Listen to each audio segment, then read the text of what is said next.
Hello बच्चों, कैसे हैं आप सब बढ़िया हैं। तो आज की क्लास के लिए आप सब रेडी हैं? एक बार जल्दी से यस लिख के बता दीजिए। जीके जीएस की अपनी जो सीरीज़ चल रही है उसकी आज नेक्स्ट क्लास है, उसके लिए सब दोस्त रेडी हैं? ओके, तो चलिए बिना ज़्यादा टाइम वेस्ट किए चलते हैं अपने क्वेश्चन की ओर। तो आज की क्लास का फर्स्ट क्वेश्चन जो है मेरे भाई क्या कहता है, देखने में जितना क्वेश्चन आसान लग रहा है ना उतना ही ये क्वेश्चन क्या है, डीप है। इन्होंने कहा कि बुद्धिज़्म में दो सेक्ट हैं, एक है हीनयाना और एक है महायाना। देखिए एक चीज़ और बता दूं, अगर किसी क्वेश्चन में कोई डाउट रहेगा ना आपको तो वो कमेंट बॉक्स में बता दीजिएगा, उसका भी आंसर मिलेगा। दो सेक्ट हैं हीनयाना और महायाना, ये जो हैं ये किसके द्वारा रिकॉग्नाइज किए गए थे? क्लियर।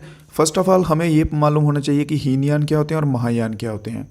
ऐसे ही जैनिज़्म है, जैनिज़्म में भी हैं, जैनों के भी दो कॉन्सेप्ट होते हैं, एक होते हैं श्वेतांबर, एक होते हैं दिगंबर। ठीक है, एक श्वेतांबर एक दिगंबर। यहाँ पे बात करते हैं हीनयान और महायान की। हीनयान जो हैं ये वो लोग हैं जो बुद्धा ने जैसे बोला था कि मेरी मूर्ति पूजा मत कीजिएगा, मेरे को ज़्यादा मतलब ऐसे शो बोलते हैं ना जिसे, वैसा मत कीजिएगा, मेरे को सिंपली अपने मन में याद कीजिएगा, मेरे को एज इट इज़ वैसा ही कीजिए, ऐसा भगवान मत बना दीजिएगा। ये बुद्धा के वर्ड थे। तो ये हीनयाना ये लोग हैं ये सेम वैसे ही करते हैं। बट ये जो महायान है, महायान वालों ने क्या किया, ये बोलते कि नहीं, इन्होंने दूसरा सेक्ट अपना लिया, इन्होंने बुद्धा को एज अ गॉड ट्रीट करने लग पड़े, उनकी मूर्ति पूजा करने लग पड़े, ये वो। इवन कि महात्मा बुद्ध जो थे वो खुद मूर्ति पूजा वगैरह के खिलाफ थे। बट महायान वाले जो हैं ये अपोजिट हो गए, इन्होंने मूर्ति पूजा वगैरह करना शुरू कर दी। तो ये जो सेक्ट है ये महायान है। क्लियर। तो इस क्वेश्चन में इन्होंने पूछा कि हीनयान और महायान जो हैं ये किस में रिकॉग्नाइज हुए थे, थर्ड बुद्धिस्ट काउंसिल में, फोर्थ में, या फिर अशोका के द्वारा या नागार्जुन के द्वारा। तो ये जो है मेरे भाई ये हुए थे फोर्थ बुद्धिस्ट काउंसिल में। कौन सी में? फोर्थ बुद्धिस्ट काउंसिल में हीनयान और महायान जो हैं ये दोनों अलग अलग सेक्ट बन गए थे। चलिए इसके सिवाय जैनिज्म का देख लेते हैं। एक आते हैं श्वेतांबर, एक आते हैं दिगंबर। जैनिज्म में आपने एक बात सुनी होगी कि जैन जो होते हैं वो न्यूड रहते हैं, जो होते हैं न्यूड रहते हैं ना, जो वो होते हैं श्वेतांबर। श्वेतांबर वाले क्या करते हैं, ये न्यूड रहते हैं, विदाउट क्लोथ रहते हैं। श्वेतांबर विदाउट क्लोथ रहते हैं, ये कहते हैं जो श्वेत अंबर है, ऊपर हमारा आसमान है, वही हमारे वस्त्र हैं। और दिगंबर जो हैं ये विद क्लोथ्स रहते हैं, ये क्लोथ्स डाल के रखते हैं। क्लियर है इतना सा पॉइंट? चलिए अब आगे और देख लेते हैं इसका कि काउंसिल्स जो हैं बुद्धिज़्म की वो कितनी हुई थी, टोटल हुई हैं कितनी काउंसिल्स मेरे भाई? टोटल हुई हैं 4 काउंसिल्स। एक मिनट, टोटल कितनी काउंसिल्स हुई हैं? टोटल हुई हैं 4। तो सबसे पहली काउंसिल की बात करते हैं, ये मोस्ट इंपॉर्टेंट चीज़ है, ठीक है, इसको हल्के में मत लेना। सबसे पहली काउंसिल की बात करते हैं, वो हुई थी 483 BC में हुई थी। बात की जाए किंग कौन था, तो किंग था हमारा अजातशत्रु। अजातशत्रु जो है ये किंग थे उस टाइम के। क्लियर। और बात की जाए जगह कौन सी थी, तो जगह थी राजगीर। कौन सी जगह थी? राजगीर। टाइम पीरियड भी आ गया, ये आ गया हमारा टाइम पीरियड। टाइम, एक मिनट, सॉरी, ये आ गई पहली। और दूसरी जो है, दूसरी हुई थी 383 BC में। 383 BC में किसके द्वारा? काल अशोका के द्वारा की गई थी। और ये कहाँ की गई थी? वैशाली में की गई थी। वैशाली में जो है दूसरी की गई थी। फिर आती है इसके सिवा तीसरी इंपॉर्टेंट आती है। तो तीसरी कब हुई थी? तीसरी हुई थी 250 में, 250 BC में। 250 BC में हुई थी, तीसरी हुई थी। तो इस टाइम पे किंग कौन थे? इस टाइम पे किंग थे अशोका। अशोका जो है वो किंग थे। और लोकेशन की बात की जाए तो लोकेशन थी पाटलिपुत्र। पाटलिपुत्र जो है वो लोकेशन थी। और फोर्थ जो काउंसिल हुई है सबसे लास्ट वाली, वो ही हुई है 72 AD में। ठीक है, ये AD में हुई है, ये BC में नहीं हुई है। क्लियर, इतना सा ध्यान रखिएगा। बाकी तीनों जो है ये BC में है और ये फोर्थ वाली AD में हुई है। ये हुई है किसके द्वारा? कनिष्क के द्वारा। कनिष्क के द्वारा कहाँ पे? कश्मीर में। कश्मीर में हुई है ये काउंसिल्स। क्लियर है सभी दोस्तों को? बुद्धिज़्म के रिलेटेड इन्हीं में से क्वेश्चंस बनेंगे और ये सारा का सारा जो बुद्धिज़्म है आपको क्लियर कर दिया 3-4 मिनट में। अब बढ़ते हैं अपने नेक्स्ट क्वेश्चन की ओर। नेक्स्ट क्वेश्चन है, which of the following is a capital good industry? इनमें से कौन सी जो है वो एक कैपिटल गुड इंडस्ट्री? ये क्वेश्चन करवा चुका हूँ, ये आपकी रिवीजन के लिए है। ठीक है, इसका आंसर आप सभी बच्चे जो हैं वो कमेंट बॉक्स में दीजिए। कमेंट बॉक्स में आंसर इसका आप सभी बच्चे देंगे। नेक्स्ट क्वेश्चन की तरफ चलते हैं। What is the India rank in climate change performance index? India की, भारत की क्लाइमेट चेंज परफॉर्मेंस इंडेक्स में जो है वो कितनी रैंक है 2023 में? 2023 में, क्योंकि अभी वाला जो है वो रिलीज़ नहीं हुआ है, तो 2023 का पूछ सकते हैं। तो 2023 में इंडिया की क्लाइमेट चेंज परफॉर्मेंस जो है वो कितने नंबर है? तो ये इंडिया जो है हमारा, ये आ जाएगा कितने नंबर? 7th नंबर पे जो है इंडिया आ जाएगा। यहाँ पे क्लाइमेट जो चेंज हो रहा है, मतलब आप कह सकते हैं इतना ज़्यादा नहीं हो रहा है, फिर भी हो रहा है, इफेक्ट जो है वो पड़ रहा है इंडिया के क्लाइमेट पर भी। क्लियर? तो चलते हैं अपने नेक्स्ट क्वेश्चन में। नेक्स्ट क्वेश्चन क्या कहते हैं? यहाँ ये देखिए क्वेश्चन भाई, इंपॉर्टेंट क्वेश्चन बनेगा। क्वेश्चन है कि Netaji Subhash national institute of sports जो है वो कौन से शहर में लोकेटेड है भारत के? Netaji Subhash national institute of sports जो है वो भारत के किस शहर में लोकेटेड है? क्लियर? तो ये कहाँ लोकेटेड होगा मेरे भाई? ये है पटियाला में। पटियाला कहाँ है? पंजाब में। देखिए कुछ बच्चे बोलते हैं कि सर ये लेवल ऊपर है क्वेश्चंस का जो आप करवा रहे हैं, कुछ बोलते हैं नीचे है। मैं आपको एक चीज़ जो है वो आपको क्लियर कर देना चाहता हूँ। देखिए लेवल कैसे ऊपर नीचे होता है, यही क्वेश्चन है ना, यही सिंपल एक क्वेश्चन है। अब अगर एग्जामिनर को इस क्वेश्चन को ईजी करना होगा ना, मान लीजिए आर्मी ट्रेड्समैन वालों के लिए ये क्वेश्चन डालना है, तो वो एग्जामिनर कैसे डालेगा कि बताइए भाई कौन सी स्टेट में है, स्टेट में लिख देगा। तो स्टेट पंजाब है, पंजाब ऑलमोस्ट बच्चों को याद रहेगा। फिर वो अगर उसको थोड़ा और टफ करना होगा तो पूछ लेगा भाई कौन से जो है डिस्ट्रिक्ट में है, डिस्ट्रिक्ट आ गया। फिर उसको और टफ करना होगा तो पूछ लेगा भाई कब बना था, तो 1961 में बना था। ठीक है, इस तरह से जो है एग्जामिनर जो है क्वेश्चन का लेवल जो है अप करता है। क्वेश्चंस चेंज नहीं होते हैं, क्वेश्चंस वही रहते हैं, चीज़ें सेम वही रहती हैं, बस चेंज होता है। तो मेरे भाई क्या चेंज होता है? सिर्फ और सिर्फ उसका डेप्थ में पूछ लेता है। ठीक है, सिर्फ और सिर्फ वो गहराई में पूछता है कि भाई इसका ये बताइए, ये बताइए। छोटी छोटी चीज़ों में उसको तोड़ने लग पड़ता है, जिसकी वजह से हम कहते हैं क्वेश्चन जो है वो डिफिकल्ट हो गया। क्लियर है? यहाँ तक हो गया आप सभी का। इस्टेब्लिश कब हुआ था? इस्टेब्लिश हुआ था 1961 में। पटियाला में है। पटियाला कहाँ है? पंजाब में है। इसके सिवा इसके ऊपर एक और क्वेश्चन बनता है कि भाई एशिया का लार्जेस्ट जो है, ठीक है, एशिया का स्पोर्ट्स इंस्टीट्यूट है, एशिया लार्जेस्ट स्पोर्ट्स इंस्टीट्यूट, ये क्वेश्चन भी बन जाएगा। ये क्योंकि ये एशिया लेवल पे है, चाइना वाइना उन सभी से आगे है। ठीक है, चाइना से दूसरा तीसरा जितने शहर हैं उन सभी से जो है सबसे बड़ा स्पोर्ट्स इंस्टीट्यूट जो है। तो ये याद रखिएगा, ये इंपॉर्टेंट हो जाएगा। सभी दोस्त एक बार कमेंट करके बता दीजिए कि क्लास जो है वो कैसी लग रही है, मज़ा आ रहा है कि नहीं आ रहा है, और साथ साथ में लाइक और सब्सक्राइब करते हुए चलेंगे। तो नेक्स्ट क्वेश्चन देखते हैं अपना। नेक्स्ट क्वेश्चन क्या कहते हैं? नेक्स्ट क्वेश्चन आएगा कि Asian record battered in the club throw event at Khelo Indian Para Games. Khelo Indian Para Games जो हुए हैं उसमें क्लब थ्रो एक गेम होती है। क्लब थ्रो ऑलमोस्ट मुझे लगता है बच्चे नहीं जानते होंगे वो होती कैसी है। इसे ऑलमोस्ट जो है वो आप कह सकते हैं हैंडीकैप्ड लोग जो होते हैं वो खेलते हैं चेयर के ऊपर बैठ के। इसमें होता क्या है, एक बेसबॉल शेप में एक ऑब्जेक्ट होता है इस शेप में, और ये क्या करते हैं उसको व्हील चेयर पे बैठ के उसको थ्रो करते हैं दूर, जैसे शॉट पुट होता है ना, same to same shot put की तरह जहाँ डिस्क होती है वैसे, और इसको थ्रो करते हैं। तो ये होता है क्लब थ्रो इवेंट। तो इसमें इन्होंने पूछा है क्लब थ्रो इवेंट में 2023 इंडियन पैरा गेम्स में जो है वो कौन सी जो है टीम है वो रिकॉर्ड होल्डर रही है इस बार। तो हमारा आंसर क्या आ जाएगा? हरियाणा जो है बिल्कुल सही आ जाएगा। कितने मेडल्स के साथ? टोटल लिए हैं इन्होंने 105 मेडल, जिसमें से 40 मेडल्स जो हैं वो क्या हैं? गोल्ड हैं। टोटल 105 जिसमें से 40 मेडल गोल्ड हैं। और सेकंड नंबर की बात की जाए तो यूपी जो है वो सेकंड नंबर रहेगा, और तमिलनाडु जो है ऑप्शन नंबर 3 जो है वो थर्ड नंबर पर रहेगा। चलिए बढ़ते हैं अपने नेक्स्ट क्वेश्चन की ओर। नेक्स्ट क्वेश्चन क्या कहता है? In which year was the second Anglo Mysore war fought. देखिए सेकेंड एंग्लो मैसूर वार जो है वो कब लड़ी गई थी? किंगडम ऑफ मैसूर और ब्रिटिश ईस्ट इंडिया कंपनी के बीच में। क्लियर? ये जो है ये कब लड़ी गई थी? जल्दी से ऑप्शंस आने दीजिए। टोटल कितनी हुई है मेरे भाई? टोटल हुई हैं 4 हुई हैं। क्लियर? टोटल कितनी हुई हैं? 4 हुई हैं, 4 टाइम्स हुई है। फर्स्ट हुई थी 1767 से लेके 1769 तक। लिख लीजिए, इंपॉर्टेंट क्वेश्चन है। आई थिंक ये मैंने आपको व्हाट्सएप ग्रुप पे भी डाल दिया हुआ है ये फोटो, ठीक है, इसका 4 का। आप डिस्क्रिप्शन में से व्हाट्सएप ग्रुप ज्वाइन कर लीजिएगा, वहाँ पे आपको जो अपडेट्स रहते हैं, पीडीएफ्स रहती हैं कुछ फ्री वाली, तो वो आपको वहाँ पे मिलती रहती हैं। सेकंड की बात की जाए तो 1780 से लेके 1784 तक हुई थी। थर्ड जो है 17 1790 से लेके 92 तक, और थर्ड जो है 98 से लेके 99 तक। क्लियर है, ये 4 एंग्लो मैसूर वार हुए हैं। क्लियर, तो यहाँ पे इन्होंने पूछा सेकंड वाली, तो ऑप्शन नंबर ए हमारा बिल्कुल यहाँ पे क्या हो जाएगा, सही होता हुआ दिखेगा। क्लियर है, तो बढ़े अपने नेक्स्ट क्वेश्चन की तरफ। नेक्स्ट क्वेश्चन क्या बोला गया भाई, मोस्ट स्टेबल इकोसिस्टम। सबसे ज़्यादा स्टेबल इकोसिस्टम जो है वो किसका होता है। स्टेबल इकोसिस्टम से आप एक चीज़ समझ पा रहे हैं कि यहाँ पे पूछा क्या गया है, जिसमें बायोटिक अबायोटिक सभी टाइप के कंपोनेंट्स जो हैं वो वहाँ पे रहेंगे, और मेन जो बात है वो लंबे टाइम तक, लॉन्ग टाइम तक स्टेबल रहता है। लॉन्ग टाइम तक स्टेबल रहता है, वो चीज़ चेंज नहीं होता।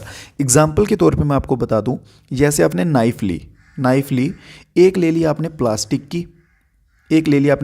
की, और दूसरी ले ली आपने आयरन की ले ली, ठीक है। और आप अगर पूछेंगे कि इन दोनों में से स्टेबल कौन सी है, ज़्यादा लंबे तक चलने वाली, समय तक कौन सी है, तो डेफिनेटली आप कहेंगे आयरन की, ठीक है, क्योंकि ये स्टेबल भी होगी, हार्ड भी होगी, ये रीयूज़ में भी आ जाएगी दोबारा। और प्लास्टिक जो है ये ईजिली टूट भी सकती है, इतनी स्टेबल भी नहीं होगी, और रीयूज़ में भी नहीं आएगी, उल्टा पोल्यूशन भी जो है वो कर सकती है। क्लियर, तो इसी के साथ मोस्ट स्टेबल इकोसिस्टम जो है ये वो हमारा क्या आएगा, ओशियंस जो है ये मोस्ट स्टेबल इकोसिस्टम आएगा। क्यों, क्योंकि ये लंबे समय तक खुद को जो है वो नहीं बदलते हैं। डेजर्ट हो गया, डेजर्ट में भी बदलाव आते रहते हैं। फॉरेस्ट हो गया, फॉरेस्ट में भी आते रहते हैं, आज समर है, कल विंटर है, कल को पतझड़ आ जाएगा। माउंटेन्स में भी सेम रहता है। क्लियर, तो ओशियंस जो है हमारा बिल्कुल सही आंसर रहेगा। नेक्स्ट क्वेश्चन देखते हैं, प्राइम मिनिस्टर कौन थे भाई हमारे during the economic reform 1991। Economic reform जो हुआ 1991, उसके टाइम पे प्राइम मिनिस्टर कौन थे। देखिए 1991 का जो इकोनॉमिक रिफॉर्म हुआ ना, उसके पहले हमारी इकोनॉमी जो थी वो क्लोज इकोनॉमी थी। क्या थी, क्लोज इकोनॉमी थी। क्लियर है, क्लोज इकोनॉमी क्या होती है, इसके ऊपर मैं आपको पहले भी क्वेश्चंस करवा चुका हूँ, जिसमें इंपोर्ट एक्सपोर्ट नहीं होता है। इंपोर्ट एक्सपोर्ट क्या हो गया कि बाहर के देशों के साथ लेन देन जो है वो इतना ज़्यादा लेवल पे नहीं होता है। क्लियर, तो चलिए बात करते हैं, क्वेश्चन पे आते हैं। तो उस टाइम पे 1991 का जो रिफॉर्म हुआ है, उस टाइम पे हमारे प्राइम मिनिस्टर कौन थे, पीवी नरसिम्हा राव। कौन थे, पीवी नरसिम्हा राव उस टाइम प्राइम मिनिस्टर थे। और इंपॉर्टेंट बनेगा कि फाइनेंस मिनिस्टर कौन थे, क्योंकि यहाँ पे इकोनॉमिक रिफॉर्म की बात की गई है, तो फाइनेंस मिनिस्टर जो थे हमारे डॉक्टर मनमोहन सिंह जी थे। क्लियर, प्रधानमंत्री थे उस समय पीवी नरसिम्हा राव, और फाइनेंस मिनिस्टर, वित्त मंत्री जिन्हें हम कहते हैं, वो थे हमारे डॉक्टर मनमोहन सिंह। उसके बाद जो है इकॉनमी जो हमारी लिबरलाइज्ड की गई, क्या की गई, लिबरलाइज्ड की गई इकॉनमी, और साथ में ओपन इकॉनमी की गई, जिसमें कि हम ओपनली जो है ट्रेड वगैरह सब कुछ होने लगेगा। क्लियर ये क्वेश्चन। चलिए नेक्स्ट क्वेश्चन की तरफ बढ़ते हैं। नेक्स्ट क्वेश्चन क्या कहता है, which among the following port called बबूल मक्का। बबूल मक्का के नाम से किस पोर्ट को जो है वो जाना जाता है, या फिर गेट ऑफ मक्का। बबूल मक्का या फिर गेट ऑफ मक्का के नाम से किस पोर्ट को जाना जाता था, किस टाइम पीरियड में, मुगल पीरियड में। ठीक है, तो मुगल पीरियड में किस पोर्ट को जाना जाता था इस नाम से, तो ये जाना जाता था सूरत के पोर्ट को। किसके पोर्ट को, सूरत के पोर्ट को। सूरत कहाँ है, गुजरात में सूरत है। सूरत के पोर्ट को बबूल मक्का या फिर गेट ऑफ मक्का के नाम से जाना जाता था। बढ़ते हैं अपने नेक्स्ट क्वेश्चन की ओर। क्वेश्चन में पूछा गया है कि बोर गीत जो है ये किससे एसोसिएटेड है, किससे संबंधित है। बोर गीत किस भारतीय शास्त्रीय नृत्य शैली से संबंधित है। Indian classic dance form, total कितने हैं इंडियन क्लासिक डांस फॉर्म, 8 हैं भाई। क्लियर, 8 हैं, वो आप सभी को पढ़ा चुका हूँ, वो बार बार वो रिपीट नहीं होंगे। तो यहाँ पे बोर गीत की बात की गई है, तो बोर गीत जो है वो किससे संबंधित है, तो बोर गीत आ जाएगा सत्रिया से संबंधित। तो सत्रिया कहाँ का है, सत्रिया आएगा असम का, और ये सबसे लेटेस्ट डांस फॉर्म भी है। कहाँ का है, असम का है, और सबसे लेटेस्ट डांस फॉर्म है। बढ़ते हैं अपने नेक्स्ट क्वेश्चन की ओर। नेक्स्ट क्वेश्चन है, which of the following player is associated with para power lifting. Power lifting से संबंधित इनमें से कौन सा प्लेयर जो है, पैरा पावर लिफ्टिंग से संबंधित कौन सा प्लेयर है। चलिए जल्दी से सभी दोस्त आंसर आने दीजिए। तो सबसे पहले देख लेते हैं बवीना पटेल की। तो बवीना पटेल जो है ये किससे संबंधित है, ये व्हील चेयर टेबल टेनिस जो होता है मेरे भाई, व्हील चेयर टेबल टेनिस, ये उससे संबंधित है। क्लियर, ये उससे संबंधित है। और ये जो है सुधीर, हमारे ऑप्शन नंबर सी ये होगा बिल्कुल सही आंसर। पावर लिफ्टिंग से एसोसिएटेड कौन है, Sudhir, option number C. Para power lifting में काउंट होते हैं। नेक्स्ट क्वेश्चन देखते हैं अपना। नेक्स्ट क्वेश्चन आज का क्या कहता है, भारतीय संविधान का कौन सा अनुच्छेद राज्यपाल क्या होता है, गवर्नर, कौन सा, कहाँ गया भाई गवर्नर हमारा, ये रहा। भारतीय संविधान का कौन सा अनुच्छेद राज्यपाल के पद की अवधि से संबंधित होता है, टर्म ऑफ ऑफिस से संबंधित जो है वो कौन सा आर्टिकल होता है, गवर्नर की बात की जाए तो कहाँ से कहाँ तक आर्टिकल आते हैं, 152 से लेके 162 तक जो है ये आर्टिकल्स किसके रिलेटेड होते हैं, गवर्नर के रिलेटेड होते हैं। तो यहाँ पे इन्होंने यही पूछा हुआ है कि बताइए भाई कि कौन सा इसकी टर्म के रिलेटेड है। ठीक है, 52 नहीं 56 होगा, सॉरी फॉर माई मिस्टेक, 156 से 162 तक। तो आर्टिकल नंबर 156 जो है ये रिलेटेड होता है, संबंधित होता है गवर्नर के टर्म ऑफ ऑफिस से। टर्म ऑफ ऑफिस क्या होता है कि कितना कार्यकाल जो है उसका ऑफिस में होगा। क्लियर सभी दोस्तों को, कोई डाउट रह जाए किसी भाई को तो बता दीजिएगा, ठीक है। और क्लास अच्छी लग रही हो, क्वेश्चन समझ आ रहे हो, हेल्पफुल लग रहे हो तो एक बार वीडियो को सभी दोस्त जो है वो ईमान से लाइक कर दीजिएगा मेरे भाई। तो बढ़ते हैं अपने नेक्स्ट क्वेश्चन की ओर। नेक्स्ट क्वेश्चन क्या कहता है हमारा, पद्म भूषण अवार्ड है भाई यहाँ पे मेंशन एक और legendary Bharatanatyam exponent, theosophist and founder of Kalakshetra dance. Kalakshetra dance से आप पहचान सकते हैं क्योंकि ये मैं इस पे करवा चुका हूँ। कलाक्षेत्रा डांस जो स्कूल है इसके फाउंडर कौन है, तो इसके फाउंडर थे रुक्मणी देवी, ठीक है, रुक्मणी देवी। अगर आपको ये नहीं भी पता कि भाई पद्म भूषण अवार्ड किन्हें मिला था, भारतनाट्यम के एक्सपोनेंट थे, थियोफिस्ट थे, ये सब नहीं पता था, अगर आपको सिंपल इतना सा पता होता कि कलाक्षेत्रा के डांस स्कूल के फाउंडर हैं, तो रुक्मणी देवी अरुणदल्ले जो है बिल्कुल हमारा सही आंसर हो जाएगा। क्या, रुक्मणी देवी अरुणदल्ले। इसके सिवा एक और इंपॉर्टेंट बनता है क्वेश्चन, ये सोनल के ऊपर बनता है, सोनल मानसिंह के ऊपर। सोनल को भी क्या है, पद्म विभूषण मिला हुआ है, विभूषण मिला है, इन्हें भूषण नहीं मिला है, ठीक है। पद्म विभूषण मिला हुआ है तो इनके ऊपर भी जो है स्टैटिक्स जीके से क्वेश्चन बन सकते हैं। स्टैटिक जीके के क्वेश्चन हो गए, स्टैटिक जीके के क्वेश्चन हो गए, इसके सिवा करंट अफेयर्स के क्वेश्चन हो गए, जीएस के क्वेश्चन हो गए। ये सभी मिक्सअप लेके चल रहा हूँ, ये सीरीज़ आपके एग्जाम तक जो है ये मोस्ट इंपॉर्टेंट रहने वाली है। और अगर आप चाहें तो इसके सिवा एक प्रैक्टिस सेट जो है वो भी लॉन्च किया गया है, अगर आप चाहें इंटरेस्टेड हो तो व्हाट्सएप पे मैसेज करके वो भी ले सकते हैं। क्लियर। तो बढ़ते हैं अपने नेक्स्ट क्वेश्चन की ओर। नेक्स्ट क्वेश्चन क्या कहता है, in which year was the first international human solidarity day celebrated. International level पे अंतर्राष्ट्रीय दिवस पर ह्यूमन सॉलिडेटरी डे जो है वो कब मनाया गया था। ह्यूमन सॉलिडेटरी डे का आपको अगर मोटा मोटा मीनिंग निकालें तो इसका मतलब होता है ओवरऑल ह्यूमन डेवलपमेंट। क्या मीनिंग होता है इसका, ह्यूमन डेवलपमेंट, ठीक है। इसमें क्या है, मानव की जो है वो डेवलपमेंट होनी चाहिए। अगर वो गरीब है उसे गरीबी से निकालना, अगर भूखा है भूख से निकालना, बीमारियां हैं बीमारियों का इलाज करवाना, वो सब मतलब जिन जिन चीज़ों में ह्यूमन बीइंग जो है वो लैक कर रहा है, कमियां हैं जो जो उसमें, उन सभी को सुधारना जो है उसे कहा जाता है ह्यूमन सॉलिडेटरी डे। तो बात करते हैं, सबसे पहले जो है ये सबसे पहले मनाया गया था मेरे भाई 22 दिसंबर को 2005 को। क्लियर। सबसे पहला जो है वो 22 दिसंबर को मनाया गया था। उसके बाद इन्होंने असेंबली जो की अपनी बनाई, जनरल असेंबली बनाई यूएन में अपनी जो जनरल असेंबली बनाई इन्होंने, उसमें फिर ये अनाउंस किया कि हम इसके बाद जो है हर साल 20 दिसंबर को जो है इस दिन को मनाएंगे। 20 दिसंबर, हर साल 20 दिसंबर को ये दिन ह्यूमन सॉलिडेटरी डे जो है ये हम मनाया करेंगे। क्लियर। सबसे पहले जो असेंबली बनाई थी वो कब बनाई थी इसकी, 22 दिसंबर को 2005 को। तो ऑप्शन नंबर सी हमारा यहाँ पे बिल्कुल सही रहेगा। और अभी जो है रेगुलरली कब बनता है, 20 दिसंबर हर वर्ष में। क्लियर दोस्तों। तो सभी दोस्त एक बार लाइक कर दीजिएगा वीडियो को, अच्छी लग रही हो तो, क्वेश्चन समझ आ रहे हैं तो सभी दोस्त एक बार लाइक करते हुए आगे बढ़ेंगे। तो बढ़ते हैं अपने नेक्स्ट क्वेश्चन की ओर। चलिए नेक्स्ट क्वेश्चन में पहुंचने से पहले ये चीज़ आप देख लीजिए, रेस्पिरेटरी सिस्टम जो होता है, ठीक है, इसकी डायग्राम है, मैंने समझाने की कोशिश की है बनाने। ये इसलिए बनाया है कि आपको समझ आ सके और अच्छे से आपको जो है वो समझा सकूँ, ठीक है। तो रेस्पिरेटरी सिस्टम में सबसे पहले जो है ये क्या आता है, नसल कैविटी आती है जिसे हम नोज़ कहते हैं, ठीक है। नसल कैविटी होती है जिसके थ्रू हम सांस लेते हैं। फिर आता है पेरिनिक्स, फिर उसके बाद थर्ड नंबर पे आता है लैरिनिक्स, फिर फोर्थ नंबर पे ये जो पाइप होती है इसे हम कहते हैं ट्रैकिया, ये फोर्थ नंबर पे आता है।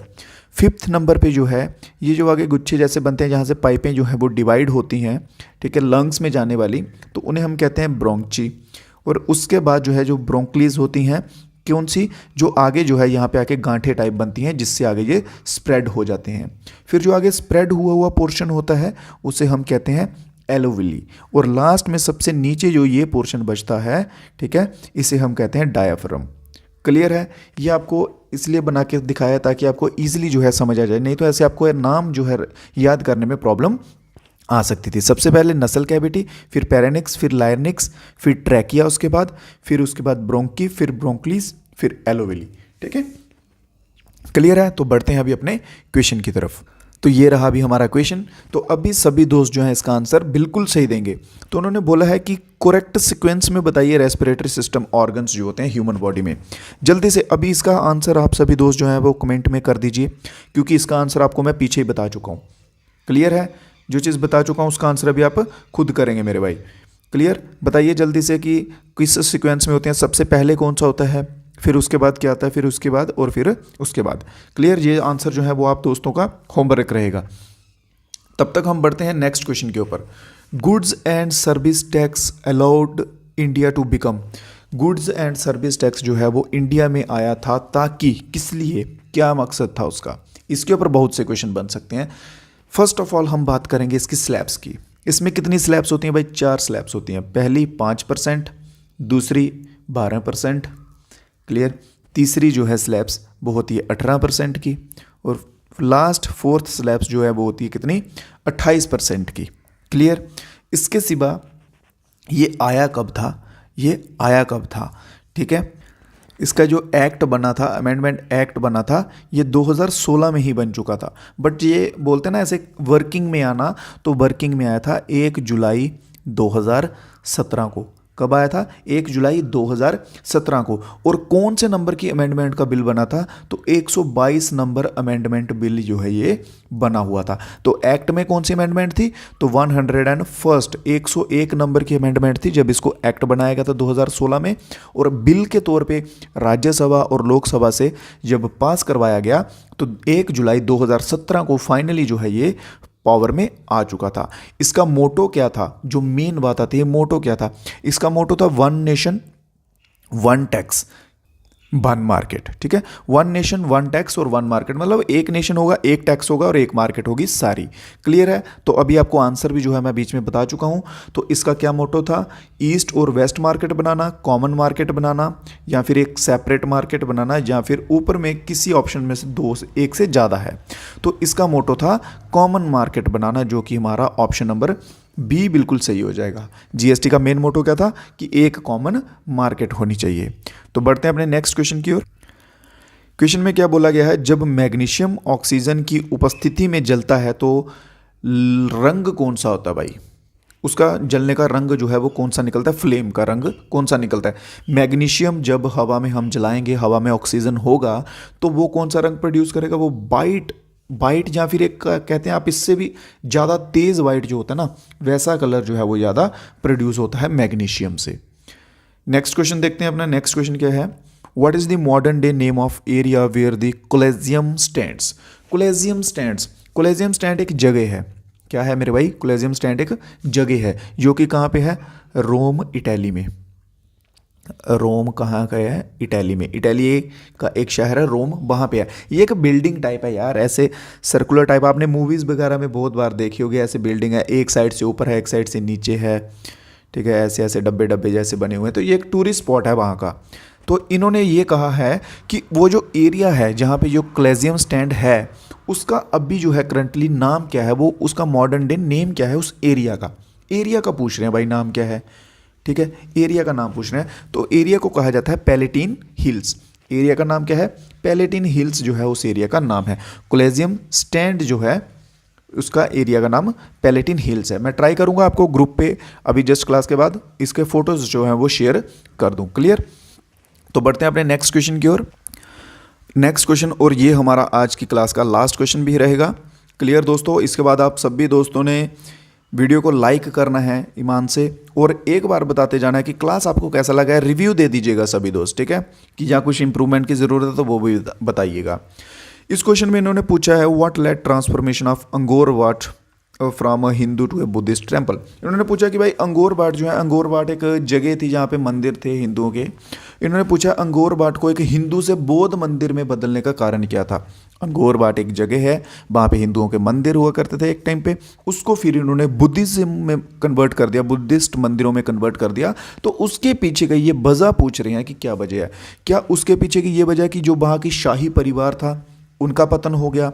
क्या उसके पीछे ये वजह थी कि इन्वेजन किया, इन्वेजन होता है घुसपैठ करना या आक्रमण करना, जो पड़ोस के एम्पायर थे उन्होंने, या फिर अर्थक्वेक आ गया उसकी वजह से, या फिर change in royal religious preference कि जो वहाँ की शाही परिवार थे उनकी धार्मिक जो आस्था थी वो बदल गई। अब एग्जाम्पल के तौर पे मैं आपको समझाता हूँ, ठीक है। एग्जाम्पल के तौर पे मैं आपको समझाता हूँ कि मान लीजिए एक बच्चा जो अपनी क्लास का है वो है राजा भाई एक एरिया का, ठीक है। और उसको जो है वो पहले जो चावल खाना बहुत पसंद थे, तो वो बोलता था कि मुझे चावल बहुत पसंद है। तो उसकी जो प्रजा होगी ना पूरी, वो सभी क्या करेंगे अपने एरिया में चावल उगाएंगे, क्योंकि उन सभी को पता है कि राजा जो है वो चावल खाना राजा को पसंद है, तो वो सभी चावल उगाएंगे। फिर राजा ने एक दिन अनाउंसमेंट कर दी कि भाई मेरा चावल से मन भर गया, मेरे को अभी मक्का खाने में बहुत मज़ा आता है। तो वो जो वहाँ की ऑडियंस है वो डेफिनेटली ऑटोमेटिकली आप कह सकते हैं वो चावल से शिफ्ट होकर कहाँ चली जाएगी, मक्का की तरफ। तो वो मक्कई जो है, मक्का जो है उसका उत्पादन करने लग पड़ेगी। तो वैसे ही हुआ यहाँ पे, जो रॉयल फैमिलीज थी वहाँ की, उनकी रिलीजियस प्रेफरेंस जब चेंज हुई, जब उन्होंने हिंदुइज्म से बुद्धिज़्म में कन्वर्ट हुए, ठीक है, तो तब जो है ये इसका पतन हुआ, जहाँ आप कह सकते हैं ऐसा हुआ कि अंगोर वाट को हिंदू टेम्पल से बुद्धिस्ट टेम्पल के बीच में कन्वर्ट कर दिया गया। क्लियर है सभी दोस्तों को क्वेश्चन? किसी क्वेश्चन में कोई डाउट कोई बच गया हो तो आप बता सकते हैं बेझिझक, आपको कमेंट बॉक्स में उसका आंसर मिल जाएगा। और जो 2 क्वेश्चन मैंने आपको होमवर्क में दिए हुए हैं क्वेश्चन, उनका आप सभी दोस्तों को ईमानदारी से आंसर बताना। अगर नहीं मालूम है गूगल कीजिए, जैसे भी कीजिए आंसर दीजिए, ठीक है। और आज की क्लास में इतने ही क्वेश्चन थे। क्लास हो चुकी है आज की ख़त्म मेरे भाइयों। सभी दोस्त जाते जाते एक बार क्लास को अच्छे से लाइक करते हो जाएंगे, और अगर आपका कोई सजेशन है क्लास के रिलेटेड तो वो भी बता दीजिएगा। इसके सिवा एक प्रैक्टिस सेट लॉन्च किया गया है, अगर आप इंटरेस्टेड हैं तो आप ले सकते हैं, परचेज कर सकते हैं। तो दीजिए इजाज़त मेरे भाइयों, मिलेंगे कल फिर से नए वीडियो में कुछ नए क्वेश्चंस के साथ। तब तक के लिए जय हिंद, जय भारत।